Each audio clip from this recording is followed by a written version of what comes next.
హ్మ్. ఏ ఇంట్లోనైతే మగవాడు దీపం వెలిగిస్తాడో ఆ ఇంట్లో అష్టైశ్వర్యాలు, సుఖ సంపత్తులు, భోగభాగ్యాదులు చాలా సమృద్ధిగా ఉంటాయి.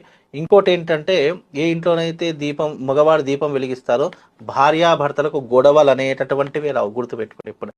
హ్మ్. ఏ ఇంట్లోనైతే మగవాడు దీపం వెలిగిస్తాడో ఆ ఇంట్లో అష్టైశ్వర్యాలు, సుఖ సంపత్తులు, భోగభాగ్యాదులు చాలా సమృద్ధిగా ఉంటాయి.